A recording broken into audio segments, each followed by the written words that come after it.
Salut à tous, c'est Monsieur Chou, et aujourd'hui, comme le médecin a décrété une fatwa sur ma main droite, non, j'ai des petits problèmes à cause de mon canal carpien, donc à défaut de pouvoir jouer, et je me suis dit, il va peut-être falloir quand même faire quelque chose d'intéressant. Donc ce que je compte faire, c'est vous faire un petit guide d'introduction pour ceux qui veulent se lancer dans le rétro gaming.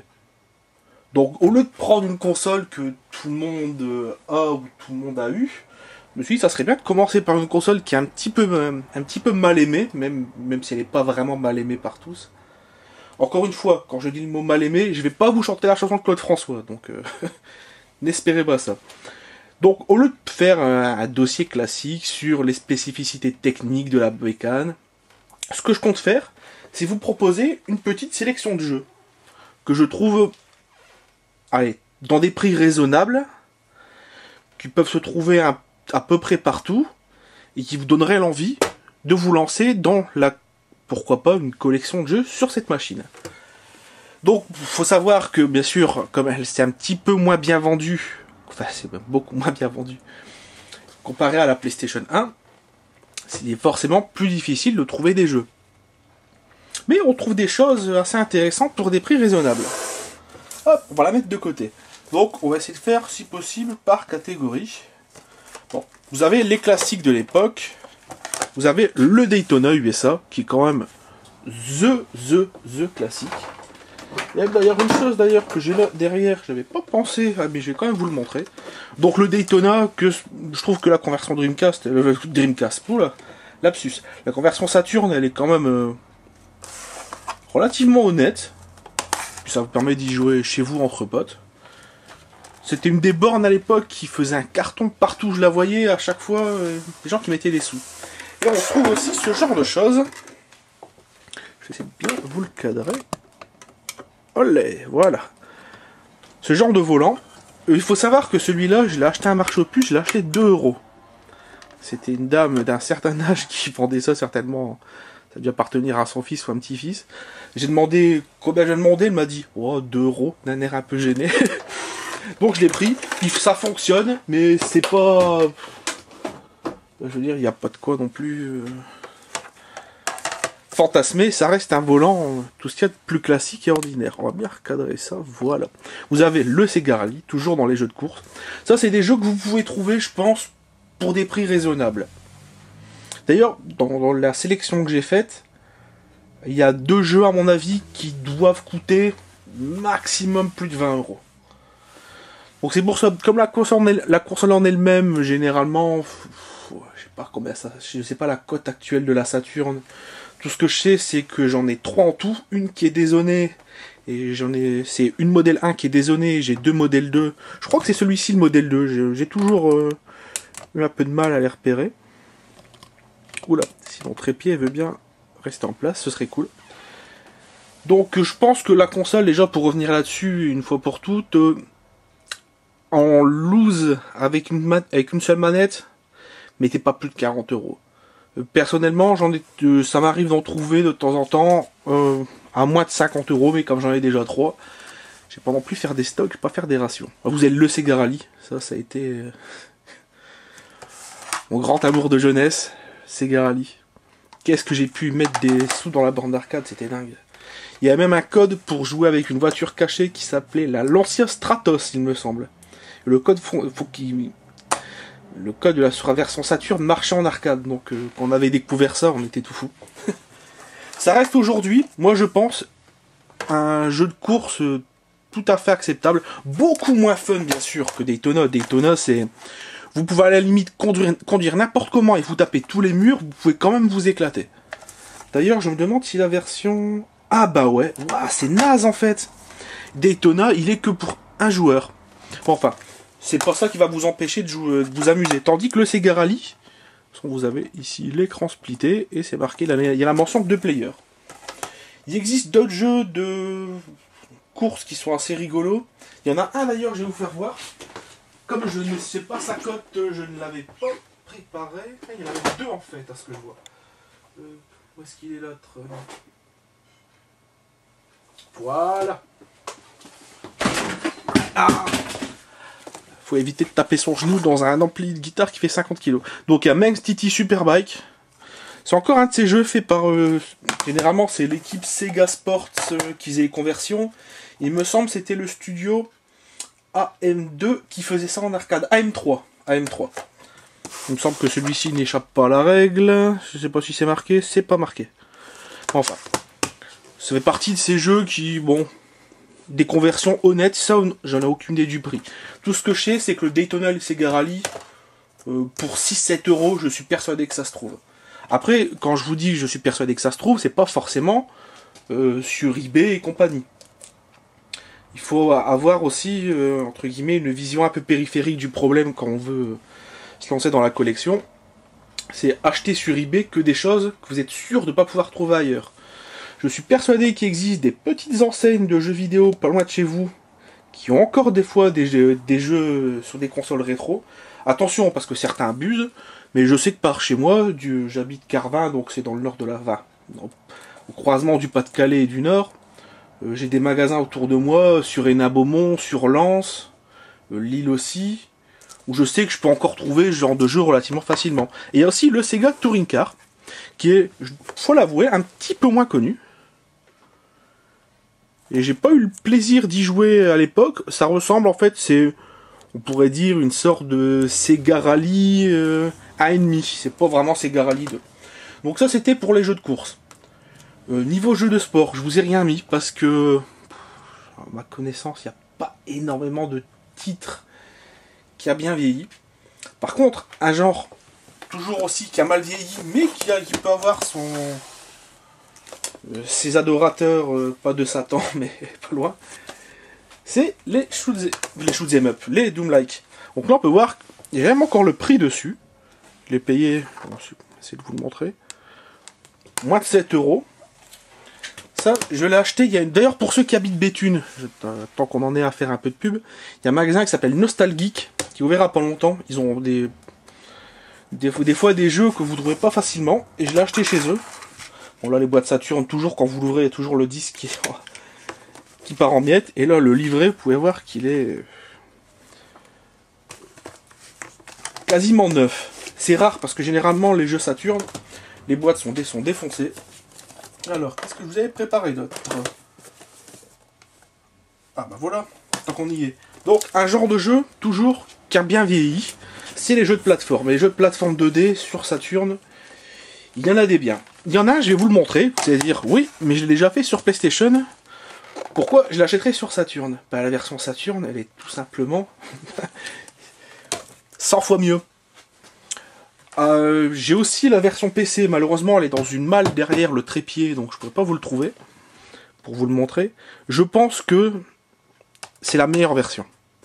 Sans mentir. Soit il suffit de le mettre, on s'aperçoit déjà que les graphismes sont beaucoup mieux que sur la version PlayStation. On s'aperçoit que le son est 100 fois mieux que sur la version PlayStation. Donc c'est le même jeu que sur PlayStation, mais en version improved, on va dire. En version améliorée. Un très bon jeu, vous pouvez voir que j'ai payé 5 euros. Bon, il n'avait pas la notice.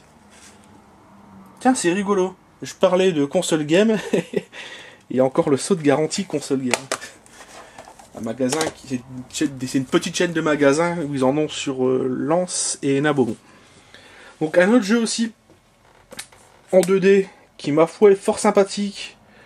Mais bon, c'est pareil, c'est un jeu que vous allez payer dans les 15 euros, il me semble. C'est un jeu qui vaut le coup d'être joué au moins une fois, histoire de, je vais pas dire pas mourir idiot, mais histoire de savoir de quoi on parle. Parce qu'il y a eu des suites, il y a eu Gex 3D, il y a eu Gex contre Docteur je sais pas quoi, c'est tous des merdes. Le seul, l'unique, le vrai, c'est celui-là. Donc celui-là, si vous avez l'occasion, il existe aussi une version PlayStation, la version PlayStation est moins bien. Un dernier jeu de plateforme, il me semble. Hop là. Ça, c'est un jeu qui est assez méconnu. Clockwork Knight 2. C'est rigolo parce que si vous avez joué à Toy Story sur Super Nintendo, ça reprend en fait le même délire graphique, le même délire aussi de jouer, entre guillemets. Et je dois l'avouer, bon, je l'ai payé un peu cher. Hein. C'est très rare que je laisse ces étiquettes. Hein. C'est pour me rappeler que je l'ai payé quand même 15 euros. Mais je dois avouer que c'est un jeu qui est quand même, je vais pas dire pas trop mal, mais allez, si on fait un classement, dans les 3 que je vous ai présentés, il arrive en 3ème position. Et puis je vous aurais montré un jeu qui est pas si banal que ça, on va dire. Encore une fois, mon guide, il se concentre que sur des choses que vous pouvez trouver facilement et pas très cher. Donc, bon, je vais pas vous présenter les quelques jeux que j'ai en import. Que je me demande si j'avais pas préparé ça. Histoire de les montrer quand même, histoire de frimer. Si, j'avais préparé, ils sont là. Ce sera pour la fin. Donc, on va passer ensuite à un classique. Là, c'est... Au-dessus, il n'y a plus rien. Panzer Dragoon. Bon, il y a la suite, hein, le Panzer Dragoon Sway, je crois qu'il s'appelle, qui est beaucoup plus cher. Celui-là, je l'ai acheté pour moins de 10 €. Bon, je pense que sa cote doit être un petit peu plus que ça, ou ça se trouve c'est le bon prix. Bon, c'est ce qu'on appelle un rail shooter. Bon, pour ceux qui connaissent pas, regardez. Bon, encore maintenant, on peut voir que graphiquement, c'est pas la joie. Mais c'est pas les graphismes qui font tout le charme du jeu en fait dans Panzer Dragoon. Par contre, il y a un truc qu'il faut dire, c'est que ces boîtes de jeux Saturn, c'est de la... Parce que le CD, il ne tient jamais en place plus de 5 secondes. Ce sont des horreurs. Enfin bref, on revient au jeu. C'est vraiment encore un classique du genre. Ça, vous pouvez voir dans quasiment... Je vous ai présenté 2, 4, 6, 8 jeux. Il y a 1, 2, 3, 4... sur 9 jeux, il y a 5 jeux déjà qui ont été faits par Sega.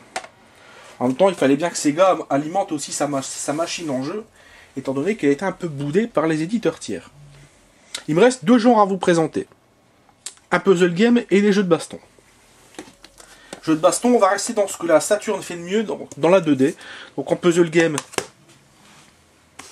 bon, il existe aussi sur PlayStation, il est très bien. Il est généralement aux alentours, donc Bust a Move ou Puzzle Bubble pour... parce que je cherche dans... Ouais, Puzzle Bubble, c'est le nom japonais, il me semble, voilà. Donc, un très bon jeu. Encore une fois, c'est coloré, c'est beau, c'est... En même temps, c'est fait par Taito, hein. Édité par Acclaim d'ailleurs, pour une petite histoire. Donc maintenant, on va passer dans ce que la Saturn... Hop, là, je vais essayer pas vous les dévoiler tout de suite. Il y a quand même un genre dans les années 90 qui était super ultra méga à la mode. Et c'est peu dire, c'est les jeux de baston. Donc même si j'aurais pu vous présenter les Virtua Fighter, des choses comme ça. Tiens, j'ai un Fighter Meganix là-bas, tiens, on va aller le chercher. Ah bah tiens, un jeu côte à côte, c'est bien ça. Hop là, reste ici camarade. Tiens, puis ça aussi, viens là. Comme ça au moins j'aurais fait les choses dans les règles de l'art. Donc je disais tout à l'heure, les jeux de sport ont fait l'impasse. Pourquoi? Parce que même un jeu qui est quand même censé être super comme NBA Jam, la version extrême, mettait un passe-nez parce qu'il y a quand même une drôle d'odeur. Hein.